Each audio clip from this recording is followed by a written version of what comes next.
Afternoon, VC Harris here again, taking the VC at one disaster at a time.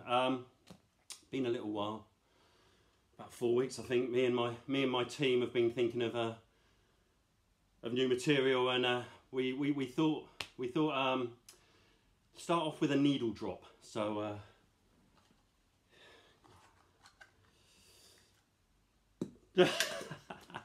good stuff. Oh shit, Will Smith. No, Will. I thought it was funny, not the face. That's my paycheck. Oh, only joking. No, Will's not coming over. They used to call me the Fresh Prince of Bell End, which I didn't even live in Bell End, so I don't know what that was. Hang on a minute. I think I see what they were doing. Vinyl pickup. Lots of vinyl finds, and yeah, still lots of stuff out there actually. And kicking off with this is nice actually. Quite pleased to get this for a £5. The first Bee Gees album, when they were a sort of a psychedelic, whimsical outfit. It's called First by the Bee Gees. This was a £5, but on a repress. Nice condition, 1970s repress. This is great actually. This is kind of like I'm not really a psychedelic pop sort of man, but I imagine this is kind of like Odyssey and Oracle or something like that. Which I've never heard, and I'd probably have to sell a left kidney to afford. But I would quite like that album. But contains all the fantastic To Love Somebody. I'll tell you what, if you go to bed in the morning, and then if you wake up in the morning, and by the end of the day you've written To Love Somebody, that's a pretty good day at the office, isn't it? Because that's a fantastic song. But there's some absolutely great pop moments on here, and there's a great song here called Please Read Me. It's absolutely fantastic. But this is pretty much all killer, no filler. I don't know where it stands with the psychedelic crew, how it's just viewed, probably quite mainstream, but yeah, this is fantastic. First by the Bee Gees, their first album, brilliant stuff. On a similar tip, obviously everyone knows this, and this is I had this on Pink Floyd's first. Don't like Pink Floyd, but obviously I love this. It's absolutely magnificent. Syd Barrett era. Is this better than Relics? What would you have, this or Relics? I'm not sure. If this had Arnold Lane and See Emily Play on it, this would be one of the albums of the 60s, wasn't it? But the good news is, this is the repress. Good news, £19.99, so they can do it. I don't know what everyone's tipping point for new vinyl is. Mine's around 21 quid.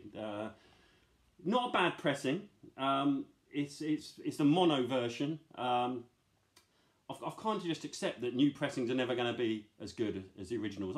When I hear, even though this is good, you know, new pressings kind of sound like that, and like pressings that are first or early pressings sound like that, don't they? There you go. I've thrown my hat into the audiophile arena.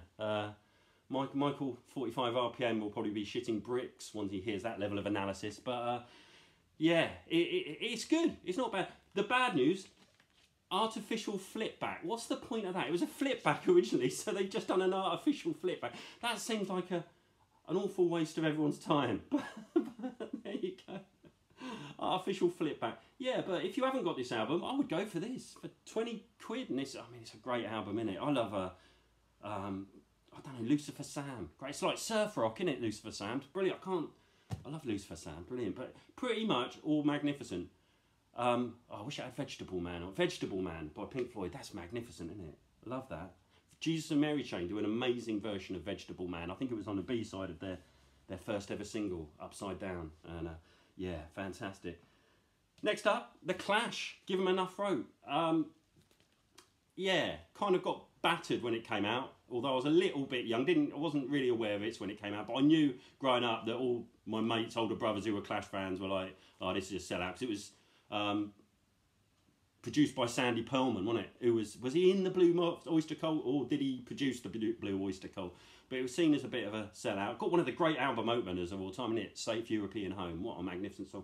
And what a magic song Stay Free is by Mick Jones. Kind of Beatley, Kinksy affair. Beautiful. And yeah, hit and miss album, innit? But it didn't cost too much. I think this is one of those mid-80s nice price issues. And it's still in the sleeve. So never a good idea, because this sleeve will have been on now for about 30 years, so if I tried to take it off, it would probably rip half the cover off. So yeah, but Clash, Give 'Em Enough Rope. Yeah, decent. Don't mind it, and it was pretty cheap. So yeah, I would take that. Next up, this has come out of left field. I tell you, I was at someone's house and I heard them play this about 3 weeks ago, and I was like, what the hell is that? That's magnificent. And it's Manfred Mann's Chapter 3 is the name of the band. Obviously, they used to be called Manfred Mann. Now they call themselves Manfred Mann Chapter 3. This came out in '69. And it's called Volume 1, and it was their first album of the reincarnation of Manfred Mann. It's bloody magnificent. It's kind of jazz prog. I'm not a fan of Frank Zappa, but I quite like Hot Rats. And it's kind of reminiscent of that a little bit, or maybe Dr. John. What's that album? How do you pronounce that? Grizz or Gree? I never know. And Dr. John, I mean, I don't see a lot of Dr. John on the VC, but it's very kind of reminiscent of Dr. John. I mean, Manfred Mann. I don't really know the context of what happened here, because obviously Manfred Mann famous for being an utter pop band by about '63, where they brought out #1 Do Wah Diddy with the immortal opening line. There she was, just walking down the street, clicking her fingers and shuffling her feet. Okay, then, so she was walking wrong then. Is that... do you know what, lads? I'd give her a wide berth. She sounds a little bit half-baked to me. I'm not in a position to be picky about my women, but a basic understanding of how to walk would be one of the tick boxes. But no, this is fantastic. Manfred Mann's Chapter 3. It's a good sort of Sunday afternoon record. It sort of oozes along. It almost a bit sounds like earlier. I reckon Happy Mondays used to listen to this for their early stuff as well. But yeah, great. I mean, I really recommend Devil Woman, Travelling Lady, Snakeskin Garter, Time. I mean, it's great. It's just a really great album. Sort of a bit of a lost one in it. I wasn't aware of it until I heard it, I say, the other day. But yeah, Manfred Mann's Chapter 3. This is a '79 repress, German. I think if you want to buy the original, you're going to be looking at about 200 quid. But this was I think cost me 15 at a record fair, and yeah, absolutely fantastic stuff. Really enjoyed it. This was another record fair, and I'll chuff with this. Watching the VC, one thing has dawned on me.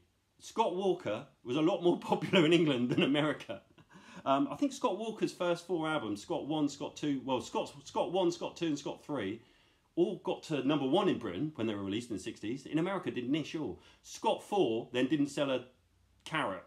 I don't know why, because Scott 4 is one of the greatest albums ever, in my opinion. One of my grails, and I'm closing in on it. Someone's offered it to me for £100, but I refuse to spend more than about £30 on a record. So, Scott Walker, Boy Child. This came out in the height of the CD era. It was a greatest hits, or not great, well, you know, a best of. And this is probably the best, I think this may be the best way to hear Scott Walker. I mean, Scott 4's amazing. The first 3 albums are pretty decent, but fantastic. Sort of space ballad. I mean, it's called Boy Child. Boy Child is one of the great spacey 60s ballads of all time, but it's got The Old Man's Back Again. I went to see Johnny Marr last night in front of 500 people. It was fantastic. And his intro music was The Old Man's Back Again by Scott Walker. Yeah, and I bought this. It's really hard to find this. I'm so chuffed to find this as well. But it's got Boy Child on it, The Seventh Seal. That's amazing. Montague Terrace in Blue. I mean, I love Scott Walker. And I think this is coming out on Record Store Day on a double. I don't know if I'd want the double. That might just be too much Scott Walker in one sitting. But this is on a single disc, 16 tracks. Bloody love Scott Walker. Really pleased to find this. Bloody hard to find as well, this is. But yeah, chuffed. Next up, The Birds, Younger Than Yesterday. This is like a late 90s, was an audiophile pressing. I mean, I like The Birds. This is my favourite Birds album. I love the song on here, Why. Really love Why. But yeah, really chuffed to get this. They're a bit spotty, I know, the Birds albums. But I think this is the best. What's that one that came after it where they exchanged David Crosby for the head of a horse? I quite like that one as well. But yeah, this is my favourite Birds. Really pleased to find this one. Too Much Money. And it's like a late 90s audiophile repress. And it does sound fantastic, actually. Fantastic. Next up, 12-inch singles. I'm battering their 12-inch singles because they're cheap as at the moment. Air, Sexy Boy, great tune. I bought this particularly for the Etienne de Crency remix, which just changes it a little bit, makes it a bit spacier. Fantastic stuff. I think that was a quid. This is a quid everywhere. Evelyn Thomas, High Energy. Bloody loved it. Sounds fantastic still. Like industrial disco, innit? High Energy. Came out in '84. Ian Levine, the Northern Soul King, produced it. Just fantastic. It sounds brilliant. It sounds better now than I remember when I was getting my freak onto it in the late 80s. But yeah, High Energy, Evil and Thomas. This is a nice one. Cruisers Creek by the Four. Brick Smith joined the band. And Brick Smith, so underrated. So underrated. She was the queen of the riff. And really on Cruisers Creek demonstrates her ability with a decent riff, sort of rockabilly riff. And there's sort of glitter band drums. And I think this was the peak of the full singles, Cruisers Creek. I think this is their best single. And the B-side's got LA on it, which is where they sort of go into electronics. Fantastic. Really pleased to get this. But Cruisers Creek by the Four. Quite hard to find this on 12 now, I think. But yeah, I got this pretty cheap. But yeah, Brick Smith, she was fantastic. I love Brick Smith. Next up, the Specials, Ghost Town. This is the 40... Is this really necessary? The 45 RPM half-speed remaster. Clearly HMV couldn't shift these. Because no, I got this at my local record shop, actually, called Vinilo, which is a really good record shop. They just expanded in Southampton, actually. And they dropped the price. This was going for 18 quid. How mental that, isn't it? 18 quid, but they I think they're struggling to shift them at that price, so they bounced the price right down. And yeah, I mean, everyone knows Ghost Town, one of the greatest singles of all time. But also on the B-side contains maybe the greatest evocation of going out to a nightclub in the late 70s, early 80s in Britain, which is Friday Night, Saturday Morning, containing maybe the greatest lyric of all time, which pretty much sums up every bloke's feelings at 3 a.m. after a terrible night out, which is wish I had lipstick on my shirt instead of piss stains on my shoes.